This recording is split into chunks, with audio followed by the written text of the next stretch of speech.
সুপ্রিয় দর্শক ও শ্রোতা, আজকের পর্বে আপনাদেরকে আমরা নিয়ে এসেছি কায়রো থেকে 700 কিলোমিটার দূরে ঐতিহাসিক লুক্সুর শহরের লুক্সুর টেম্পেলে, যে জায়গার সাথে স্মৃতি জড়িয়ে আছে সাইয়্যিদুনা নবী ইউসুফ আলাইহিসসালামের।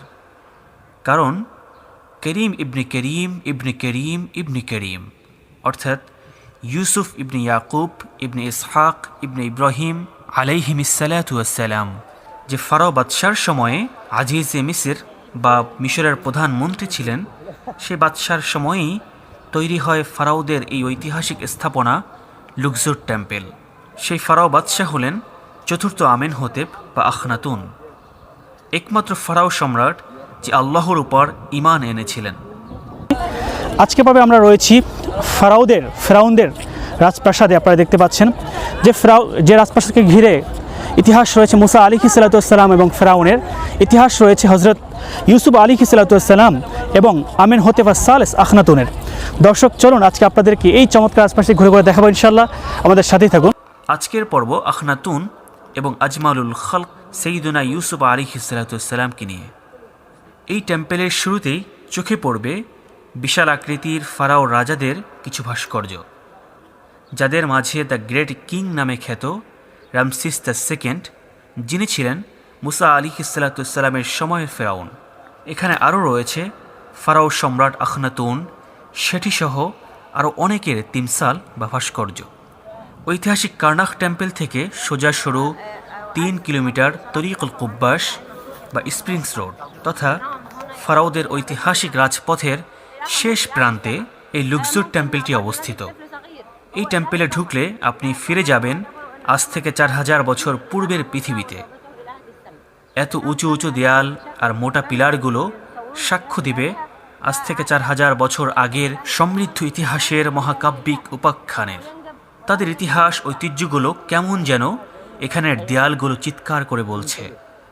টেম্পলের দেয়াল জুড়ে রয়েছে ফারাও ভাষা হাইরোগ্রাফিক্সে লেখা তাদের রাজাদের যত কাহিনী, যুদ্ধ, জয়, সমাজ, সাহিত্য ও ইতিহাস।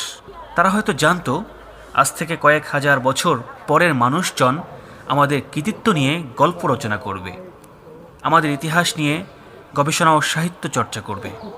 তাই হয়তো তারা কত সুনিপুণভাবে এইসব কারুকার্য দেয়াল জুড়ে অঙ্কন করেছে। ফারাওদের যত অবকাঠামো রয়েছে সবগুলোতেই এমন কারুকার্য চোখে পড়বে আপনার।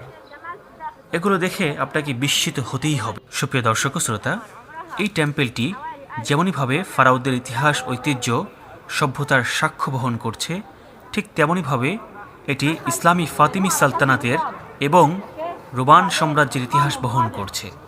এর মাঝে রয়েছে ফাতিমি খলিফার তৈরিকৃত একটি মসজিদ, যেখানে এখন সালাত আদায় হয়। একটু কল্পনা করুন তো, যেখানে একসময় আমুন দেবতার পূজা অর্চনা হতো, তার পায়ে লুটিয়ে পড়ত, ঠিক সেখানেই এখন একত্ববাদী স্রষ্টার ইবাদত হয়।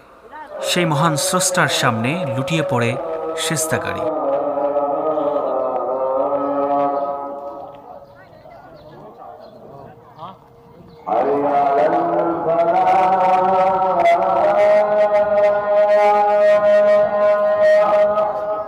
সুপ্রিয় দর্শক শ্রোতা, এই টেম্পেলের মাঝেই রয়েছে খ্রিস্টানদের কানিসা, যা আলেকজান্ডার দ্য গ্রেট নির্মাণ করেছিলেন। বলা হয় বিশ্ববিজেতা আলেকজান্ডার দ্য গ্রেটের রাজ্য অভিষেক এই টেম্পেলেই হয়েছিল। ইসলামী যুগের পূর্বে রোমানগণ যখন মিশর শাসন করত, এই টেম্পেলটিই ছিল তাদের রোমান সরকারের প্রধান কার্যালয়। এই টেম্পেলটি মূলত নির্মিত হয়েছিল ফারাওদের নানান কালচারাল অনুষ্ঠানের জন্য। আমনের ইবাদত গ্রহণ, নতুন ফারাও সম্রাটের বিভিন্ন দিবস উদযাপন, নানান সামাজিক ও সাংস্কৃতিক কার্যক্রম এখানটা জুড়ে হতো। এটাকে বলা চলে ফারাও সাম্রাজ্যের পার্লামেন্ট ভবন। এই টেম্পেলটি মিশরের বিখ্যাত জাবালের সিলসিলা পাহাড়ের পাথর কেটে নির্মাণ করা হয়েছিল।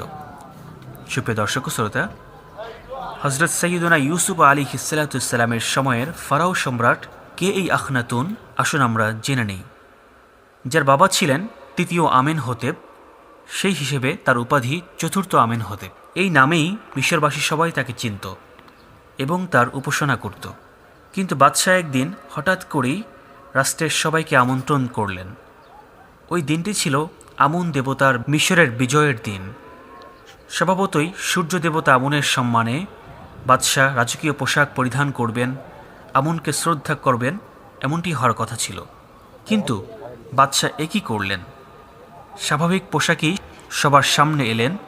তখন সবার মাঝে গুঞ্জন শোনা গেল, কি ব্যাপার, বাদশার তো দেখছি আজকে আমুন দেবতার প্রতি সম্মান প্রদর্শনের কোনো ইচ্ছাই নেই, তিনি দেবতাকে অপমান কেন করছেন? সবার নীরবতা ভেঙে বাদশাহ বললেন, আমি সবার মনের অবস্থা বুঝতে পেরেছি। আজকে কেন আমি আমুনকে শ্রদ্ধা জানাইনি তোমরা শুনে রাখো, আজ থেকে আমার নাম আখন আতুন বা এক স্রষ্টার উপাসনাকারী। সেই সাথে আজ থেকে মিশরের প্রধান ধর্ম আতুনের ধর্ম বা আল্লাহর ধর্ম। এ সময় তার পাশেই দাঁড়িয়েছিলেন নবীউল্লাহ আজিজে মিসর সৈয়দনা ইউসুফ আলাইহিসসালাম। আমুন দেবতার পুরোহিতদের বললেন, তোমাদের এই জড় পদার্থের স্রষ্টাকে বাহিরে নিয়ে যাও। এ বলে তিনি মূর্তিটি সবার সামনে নিক্ষেপ করলেন। সুপ্রিয় দর্শক শ্রোতা, আখনাতুন এক আল্লাহর প্রতি মানুষদেরকে আহ্বান করেছিলেন, এক স্রষ্টায় যিনি ছিলেন বিশ্বাসী। টিল্লুল আমারানা রাজপ্রাসাদে হাইরোগ্রাফিক ভাষায় স্পষ্ট অক্ষরে আখনাতুনের কথাগুলো খোদাই করা আছে। তিনি বলেছিলেন, ইয়া আইয়ুহাল ইলাহুল আহাদ আল্লাযী লা ইউজাদু বিজানিবিহি শা'নুন লিআহাদ খালাকতাল আরদা আলা হাসাবি রাগবাতিক ওয়া লাম ইয়াকুন বিজিওয়ারিকা আহাদুন। হে অদ্বিতীয় সত্তা, একক প্রভু, যে পরাক্রমশালীর সমকক্ষ কেউ নেই। আপনি এই বিশ্বজগৎ সৃষ্টি করেছেন যেমনটি আপনি চেয়েছেন। এই বিশ্বজগতের আপনি একমাত্র স্রষ্টা বা প্রতিপালক। আখনাতুন মূলত একজন সম্রাট হলেও তার সব দায়িত্ব দিয়েছিলেন হযরত ইউসুফ আলাইহিসসালামকে। তার পরামর্শ ছাড়া তিনি কোনো কাজ করতেন না। ইউসুফ আলাইহিসসালাম প্রধানমন্ত্রী হলেও রাষ্ট্রের সর্বময় ক্ষমতার অধিকারী ছিলেন তিনি। হযরত ইয়াকুব আলাইহিসসালাম এবং সৈয়দনা ইউসুফ আলাইহিসসালামের ভাইয়েরা যখন মিশরে আগমন করেন, বাদশাহ আখনাতুন ছুটে গিয়েছিলেন তাদের স্বাগত জানাতে। এমনকি তাদের বসবাসের জন্য মিশরের মেনুফিস বা বর্তমান মিত্রাহিনাতে জায়গা নির্ধারণ করে দিয়েছেন, তাদের রাজকীয় মেহমান হিসেবে ভূষিত করেছিলেন। সৈয়দনা ইয়াকুব আলাইহিসসালাম তার পরবর্তী জীবন এখানেই কাটান। আজকের এই টেম্পেলটি এই সমস্ত ঘটনার সাক্ষ্য বহন করছে। আমরা জানি সৈয়দনা ইয়াকুব আলাইহিসসালাম এবং ইউসুফ আলাইহিসসালাম তার ভাইয়েরা সবাই বর্তমান ফিলিস্তিনের কেনানের অধিবাসী ছিলেন। কেনই বা তারা মিশরে হিজরত করেছিলেন? আসুন সংক্ষিপ্ত পরিসরে তা জেনে নেই। ইউসুফ আলাইহিসসালামের 11টি তারকা, চন্দ্র, সূর্যের সিজদার স্বপ্ন দেখা, ইয়াকুব আলাইহিসসালাম কর্তৃক নবুয়তের কোমর বন্ধনী, ভাইদের ষড়যন্ত্র, অন্ধকার কূপে নিক্ষেপ, বণিকের কাছে বিক্রি, মিশরের দাস হিসেবে প্রবেশ, আজিজে মিসর এর রাজপ্রাসাদে বড় হওয়া, জুলেখা আলাইহিসসালামের ভিন্ন দৃষ্টি, আমুন দেবতার মন্দিরের পুরোহিতদের ষড়যন্ত্র, জাবিরা কারাগারে 12 বছর বন্দিত্ব, ফারাও বাদশাহ আখনাতুনের গাভীয় গমের বীজের স্বপ্ন দেখা এবং এর ব্যাখ্যা প্রদান, মিশরের দুর্ভিক্ষ, খাজিনা ইউসুফ আলাইহিসসালাম নির্মাণ, আজিজে মিসরে ভূষিত হওয়া, ইয়াকুব আলাইহিসসালাম ও ইউসুফ আলাইহিসসালামের ভাইদের মিশরে আগমন ইত্যাদি সমস্ত ঘটনাগুলো অনেক সুদীর্ঘ আলোচনার ব্যাপার।